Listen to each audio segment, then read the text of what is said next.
2 ವರ್ಷ 2.5 ವರ್ಷದ ರಾಜ್ಯ ಸರ್ಕಾರದ ಸಾಧನೆಗಳ ಬಗ್ಗೆ ಬಹಳ ಚೆನ್ನಾಗಿ ಹೇಳಿದ್ದಾರೆ. ಏನೇನು ಸಾಧನೆ ಮಾಡಿದಾರೆ ಅಂತೇಳಿ ನನಗೂ ಒಂದೆರಡು ವಿಚಾರ ನಾನು ಹೇಳಬೇಕು ಅಂತ ಹೇಳಿ ಅನಿಸೋದು. ರಾಜ್ಯ ಸರ್ಕಾರದ ಸಾಧನೆಗಳೇನಪ್ಪ ಅಂತಂದ್ರೆ, ಹಗಲತ್ತೆ ದರೋಡಿ, 5 ಬ್ಯಾಂಕ್ಗಳ ದರೋಡೆ ಆಯಿತು. ಬಿಜಾಪುರದಲ್ಲಿ 2 ಆಯಿತು, ಬೇರೆ ಕಡೆ 3 ಆಯಿತು. ಇವತ್ತಿಗೂ ಕೂಡ ಯಾವುದೋ ಸ್ಪಷ್ಟವಾಗಿ ಅದನ್ನ ಹುಡುಕಿಸ್ತಕ್ಕಂಥ ಕೆಲಸ ಇವತ್ತಿಗೂ ಕೂಡ ಮಾಡಿಲ್ಲ. ಇದು ಮೊದಲೇ ಸಾಧನೆ, ಇದು ರಾಜ್ಯ ಸರ್ಕಾರದ ಸಾಧನೆ. 2ನೇ ಸಾಧನೆ ಏನಪ್ಪಾ ಅಂತಂದ್ರ,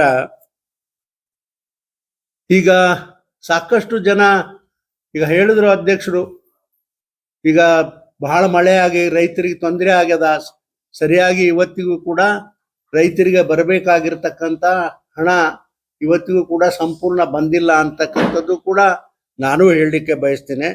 ಅದರ ಜೊತೆಗೆ ಈಗ ಏನಪ್ಪಾ ಅಂತಂದ್ರೆ, ಈಗ ವಾಲ್ಮೀಕಿ ಹಗರಣ ಏನಪ್ಪಾ ಅಂದ್ರೆ, ಇಡೀ ಸರ್ಕಾರ 2.5 ವರ್ಷಗಳಲ್ಲಿ ಹಗರಣವನ್ನ ಸುತ್ತಾ ಇದೆ. ಹಗರಣಗಳು ನೋಡ್ರಿ, ವಾಲ್ಮೀಕಿ ಹಗರಣ, ಆಮೇಲೆ ಬಡವರಿಗೆ ಸಿಗಬೇಕಾಗಿರ್ತಕ್ಕಂಥ ಮನಿ ಹಂಚುದ್ರಲ್ಲಿ ಹಗರಣ ಅಲ್ಲ. ಇದು ನಾವು ಹೇಳಿಲ್ಲ, ಇದು ಕಾಂಗ್ರೆಸ್ಸಿನ ರೂಲಿಂಗ್ ಪಕ್ಷದ ಶಾಸಕರುಗಳೇ ಹೇಳ್ತಕ್ಕಂಥ ಕೆಲಸ ಮಾಡ್ಯಾರ.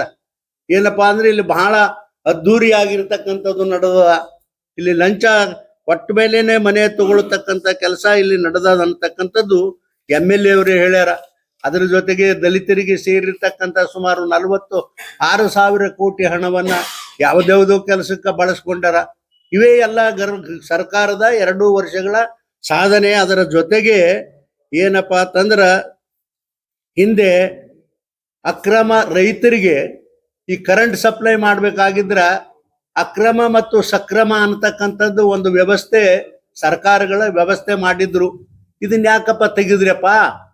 ಇವತ್ತು ಒಬ್ಬ ರೈತನಿಗೆ ಪಂಪ್ ಸೆಟ್ ಕುಂದಿರಿಸ್ಬೇಕು ಅಂತಂದ್ರೆ 2, 4, 6 ಸಾರಿ 1, 2, 4 ಲಕ್ಷ ರೂಪಾಯಿ ಹಣ ಖರ್ಚು ಮಾಡ್ಬೇಕಾಗ್ತದ.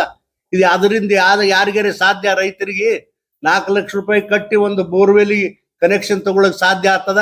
ಅದಕ್ಕಾಗಿ ರೈತರು ಏನ್ ಮಾಡ್ತಾರಪ್ಪ ಅಂತಂದ್ರ, ಎಲ್ಲೆಲ್ಲಿ ಅವಕಾಶ ಇರ್ತದೋ ಅಲ್ಲಿ ಆ ಹುಕ್ ಹತ್ತಾರಲ್ಲ, ಹುಕ್ಕು ಹೊಡೆದು ಕರೆಂಟ್ ನಡೆಸ್ತಕ್ಕಂಥ ಕೆಲಸ ಮಾಡ್ತಾರ. ನಿಮ್ ತಾಕತ್ತಿದ್ರ KEB ಅವ್ರು ಕಿತ್ತು ಹೋಗಿರಿ ನೋಡೋಣ. ರೈತರದು ಇದು ಅನ್ಯಾಯ ಅಲ್ವಾ ನೀವು ಮಾಡಿರತ್ತ ಕೆಲಸ? ಅದಕ್ಕಾಗಿ ಇವು ಸರ್ಕಾರದ ಸಾಧನೆಗಳು ಸಂಪೂರ್ಣ ಜೀರೋ ಆದ ಸರ್ಕಾರ. ಈಗ ದೊಡ್ಡದೊಂದು ಪತ್ರಿಕೆಯಲ್ಲಿ ಇಬ್ಬರದು ಒಂದೊಂದು ಫೋಟೋ ಹಾಕಿ ನಮ್ಮ ಅಣ್ಣಗಳು ಇಬ್ರು ಒಂದೊಂದು ಕೊಡ್ತಾರ. ಆದ್ರ ಪತ್ರಿಕೆಗಳು ಹೇಳಿದ್ರೆ ಆಗೋದಿಲ್ಲ, ಜನ ಹೇಳಬೇಕು ನಿಮ್ಮ ಸಾಧನೆ. ಏನ್ ಪತ್ರಿಕೆಯವ್ರು ಹೇಳೋಣ ಸಾಧನೆ ಆಗ್ಬಿಡ್ತದ? ಆಗೋದಿಲ್ಲ.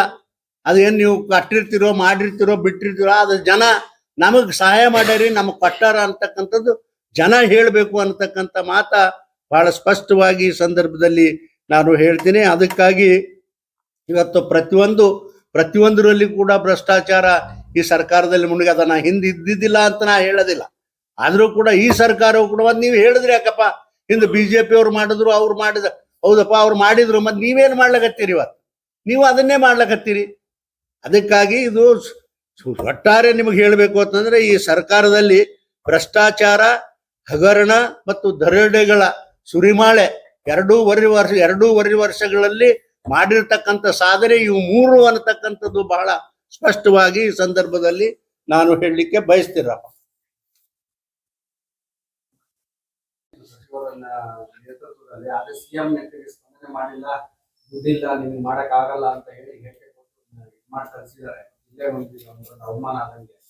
ಇದಕ್ಕೆ ನೀವು ವಿಧಾನಸಭಾ ಧ್ವನಿ ಎತ್ತುತ್ತೀರಾ? ಸರ್ಕಾರ ಧ್ವನಿ ಎತ್ತುವುದು ಅಷ್ಟೇ ಅಲ್ಲ, ಈಗಾಗಲೇ ನಾನು ರೈತರಿಗೆ ಭೇಟಿ ಆಗೋಕ್ಕಿಂತ ಮುಂಚೆನೆ ನಾನು ಕೇಂದ್ರ ಸರ್ಕಾರಕ್ಕೆ ಹೋಗಿ ಸಂಬಂಧಪಟ್ಟ ಮಂತ್ರಿಯವರಿಗೆ ನಾನು ಇವರ ವಿನಂತಿಯನ್ನು ಕೂಡ ನಾನು ಮಾಡ್ಕೊಂಡ್ ಬಂದಿದ್ದೀನಿ.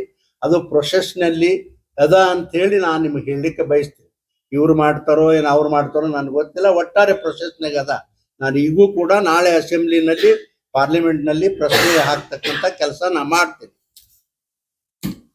ನೀವು ಹೇಳಿದ್ದು ಮೆಡಿಕಲ್ ಕಾಲೇಜಿಗೆ? ಹೌದೌದು, ಮೆಡಿಕಲ್ ಕಾಲೇಜ್. ಏಮ್ಸ್ ಅಂತಲ್ಲ, ಏಮ್ಸ್ ತರ ಇರ್ಬೇಕು ಅಂತ. ಅದು ಏಮ್ಸ್ ಅಂದ್ರ ಅದು ವಿಪರೀತ ಖರ್ಚು ಬರ್ತದ. ಸೆಂಟ್ರಲ್ ಮೆಡಿಕಲ್ ಕಾಲೇಜ್ ಯಾವ್ದ್ರಿ ಸೆಂಟ್ರಲ್ ಮೆಡಿಕಲ್ ಅದೇ ರೀ ಮೆಡಿಕಲ್ ಕಾಲೇಜ್ ಸಲುವಾಗಿ ನಾನು ಭೇಟಿಯಾಗಿ ಹೇಳಿದ್ದು ಅವ್ರಿಗೆ. ಅದು ಒಟ್ಟಾರೆ ಸರ್ಕಾರದವ್ರು ಮಾಡ್ಬೇಕು, ಪ್ರೈವೇಟ್ ಕೈಯಾಗ ಸಿಗಬಾರದು ಅಂತ ಅಷ್ಟೇ. ನೀವೇರೇ ಮಾಡ್ರಿ ಅಥವಾ ಅವ್ರೇರೇ ಮಾಡ್ಲಿ. CM ದುಡ್ಡೇ ಇಲ್ಲ ಅಂತಾರಲ್ಲ, ಆ CM ದುಡ್ಡೇ ಇಲ್ಲ ಅಂತ ಹೇಳೋದು. CM ದುಡ್ಡು ಇಲ್ಲ ಅಂತ ಅವ್ರು ಹೇಳಿರ್ಬೋದ್ರಿ, ಆದ್ರೆ ನಾವು ಹಂಗ ಹೇಳಿಲ್ಲಲ್ಲ. ಈಗ ನಾನಂತೂ ಕೊಟ್ಟು ಬಂದೀನಿ, ನೋಡೋಣ ಪ್ರೊಸೆಸ್ನಾಗ ಅದ. ನಿಮ್ಮ ಲೇಟೆಸ್ಟ್ ಏನಾಗ್ಯದ ಅನ್ನೋದು ಪಾರ್ಲಿಮೆಂಟ್ ನಿಂದ ಬಂದ ಮೇಲೆ ತಿಳಿಸ್ತೀನಿ ನಾನು. ಈಗ ಮೆಡಿಕಲ್ ಕಾಲೇಜ್ಗಳು ಮೆಡಿಕಲ್ ಕಾಲೇಜ್ ಸರ್ಕಾರದ ಅವ್ರ ಫೈನಾನ್ಷಿಯಲ್ ಜೊತೆಗೆ ಮಾಡಕ್ ಆಗುದಿಲ್ಲ, ಬರೀ ಕೇಂದ್ರನೇ ಮಾಡ್ಬೇಕು ಅಂತ ರಾಜ್ಯನೇ ಮಾಡ್ಬೇಕು. ಅವ್ರ ಜೊತೆಗೆ ಅವರು ಫಂಡ್ ಅರ್ಧ ಹಾಕಿ ಇವ್ರದ್ದು ಹಾಕಿ ಅಂತ ಅವಕಾಶ ಇಲ್ಲ. ಅಲ್ಲ, ಅಷ್ಟು ದೊಡ್ಡ ಮನಸ್ಸು ಬೇಕಲ್ಲ. ಇವ್ರು ಪ್ರಪೋಸಲ್ ಕಳಿಸ್ತಿಲ್ಲ ಅಲ್ಲಿ ನೋಡ್ರಿ. ಅದು ಈಗೇನೆ ಅಲ್ಲ, ಬಹಳ ದಿವಸ ಹಿಂದಿನಿಂದ ಇದು ನಡೆದದ. ಇವ್ರು ಮಾಡ್ಲಿಕ್ಕೆ ತಯಾರಿಲ್ಲ, ಮಾಡ್ಬೇಕಾಗಿತ್ತು. ಯಾಕೆ ಇಟ್ಕೊಂಡ್ ಕೂತೀರಿ? ಮಾಡ್ಬೇಕಿತ್ತು, ನಾವು ಸರ್ಕಾರದವ್ರು ಮಾಡ್ತೇವೆ ಅಂತ ಮಾಡಲಾಗ್ಯಾರ. ಅದಕ್ಕಾಗಿ ಇವ್ರು ಮಾಡೋದಿಲ್ಲ ಅನ್ನೋ ಕಾರಣಕ್ಕೆ ನಾನು ತಗೊಂಡೋಗಿ ಏನಾದ್ರು ಒಂದು ವ್ಯವಸ್ಥೆ ಮಾಡ್ರಿ ಅಂತೇಳಿ ನಾನು ಪ್ರಧಾನಮಂತ್ರಿ ಇವ್ರು ಸಂಬಂಧಪಟ್ಟ ಮಂತ್ರಿಗಳಿಗೆ ಹೇಳಿ ಭೇಟಿಯಾಗಿ ಕೊಟ್ಟು ಬಂದಿದ್ದೀನಿ, ಮೀಟಿಂಗ್ ಮಾಡಿ. ಅದು ಪ್ರೊಸೆಸ್ ಆಗ್ಲಿ, ಅದ್ರ ಬಗ್ಗೆ ವಿರೋಧ ಇಲ್ಲ. ಆದ್ರೆ ಇಲ್ಲಿ ರಾಜ್ಯ ಮಟ್ಟದಲ್ಲಿ ಮಾಡೋದು ಕೆಲಸ ಬೇಕಾದ್ರೆ ಅದಕ್ಕೆ ನೀವು ಬಿಜೆಪಿಯವರು ಹೆಂಗ್ ಡೆಲಿಗೇಷನ್ ಮಾಡ್ತೀವಿ ಅಂದ್ರೆ ಹೋಗಿ ಅದ್ ಮಾಡ್ಬೇಕು. ಯಾಕೆ ನೀವು ರೊಕ್ಕ ಇಲ್ಲ ಅಂತ ಯಾಕೆ ಹಾಕ್ತೀರಿ ಅಂತ ಹೇಳಿ ಮೆಡಿಕಲ್ ಕಾಲೇಜ್ ತರಬೇಕು, ಬಿಜೆಪಿ ಹೋರಾಟ ಮಾಡ್ಬೇಕು. ಅದು ಸೆಂಟ್ರಲ್ ಹೋಗಿ ಅದು ಬಂದಾದ್ರೆ ಒಳ್ಳೇದು, ಅದು ಯಾರು ವಿರೋಧ ಇಲ್ಲ. ರಾಜ್ಯ ಸರ್ಕಾರದ್ದು ಇದ್ರಿ, ಅದು ನೀವು ವಿರೋಧ ಪಕ್ಷದಲ್ಲಿ ಆಯ್ತು, ನೀವು ಹೇಳದ್ ಮಾಡೋಣ, ನಾವು ಹೋಗಿ ಹೇಳೋಣ ರಾಜ್ಯ ಸರ್ಕಾರ ಅಷ್ಟೇ. ಸರಿ ಸರ್, ಒಂದು ಮಾತನ್ನ ಹೇಳ್ತೀನಿ ರೀ. ಮೊದಲೇ ಹೊಸ ಈ ಸರ್ಕಾರ ಬಂದ ಮೇಲೆ ಆಲ್ಮೇಲದಲ್ಲಿ ತೋಟಗಾರಿಕಾ ಕಾಲೇಜು ಬಜೆಟ್ ನಲ್ಲಿ ಘೋಷಣೆ ಮಾಡಿ, ಘೋಷಣೆ ಆದ್ಮೇಲೆ 2 ಬಜೆಟ್ಗಳಾಯ್ತು. ಇನ್ನೂವರೆಗೂ ಪ್ರಾರಂಭ ಆಗಿಲ್ಲ ತೋಟಗಾರಿಕಾ ಕಾಲೇಜು, ಇನ್ನೂ ಆಗಿಲ್ಲ. ತಿರುಗುಂದಿನೇ ಮಾಡ್ಬೇಕಾಗಿತ್ತು, ಅವ್ರು ಮೊದಲೇ ತಪ್ಪು ಮಾಡಿದ್ರೆ ಇನ್ನೂ ಪ್ರಾರಂಭ ಆಗಿಲ್ಲ. ಅಂದ್ರೆ ಘೋಷಣೆ ಇವ್ರದ್ದು ಕೇವಲ ಘೋಷಣೆಗೆ ಸೀಮಿತ ಈ ಬಜೆಟ್, ಕಾರ್ಯಾಚರಣೆ ಆಗಿಲ್ಲ ಈ ಬಜೆಟ್. ಇದು ಆ ಸಾಧನೆ ಒಳಗೆ ಬರ್ತದೆ. ಹಾ. 2.5 ವರ್ಷದ ಸಾಧನೆ. 2 ಬಜೆಟ್ ಹೋದ್ವು. ಮಳೆ ಅಂತ ಪರಿಹಾರ ಒಂದ್ 5 ಪೈಸೆ ಪರಿಹಾರ ಬಿಡುಗಡೆ ಹೇಳಿದ್ರಲ್ಲ, ₹1 ಮುಳುಗಿಲ್ಲ.